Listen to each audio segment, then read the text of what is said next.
ብንጸድቅም ባንጸድቅም እንኳን ክርስቲያን ሆን እመቤቴ እንኳን ኦርቶዶክስ ሆን። ለምን መሰላችሁ? ይሄ ቅዳሴ እኮ የማን ነው? የመላእክት ነው። አሐዱ አብ ቅዱስ፣ አሐዱ ወልድ ቅዱስ፣ አሐዱ ውእቱ መንፈስ ቅዱስ።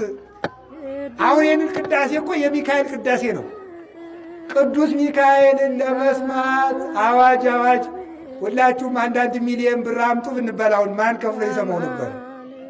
በነፃ ስሙ ስለተባልን ግን ሰለቸ ነው ለመድ ነው እንጂ ይሄ ቅዳሴ የሱራፌል ቅዳሴ ነው። ኪዳኑ የሱራፌል ኪዳን ነው። ማሕሌቱ የሱራፌል ማሕሌት ነው። ቃለ እግዚአብሔሩ የሱራፌል ማሕሌት ነው። ሃይማኖታችን የሱራፌል ሃይማኖት ነው።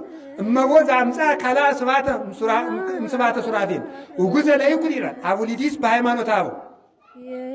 ሱራፌል ከሚያመሰግኑት ምስጋና የተለየ ምስጋና የሚያመጣ ሰው ቢኖር የተለየ የተረገመ የተለየ ይሁን።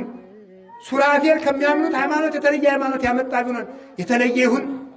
ጾማችን የመላእክት፣ ምንኩስናችን የመላእክት፣ ማሕሌታችን የመላእክት፣ ስርዓታችን ለመላእክት ወባቲ ለዛቲ ቤተ ክርስቲያን ስርዓተ መላእክት አርአያ ዘበሰማያት ቤተ ክርስቲያን እሰት ትሜሰል በጽርሐ አርያም ዘላይሉ ወቅድስት ድንግል በሰራገላ እሳት ዘይጸውርዎቸው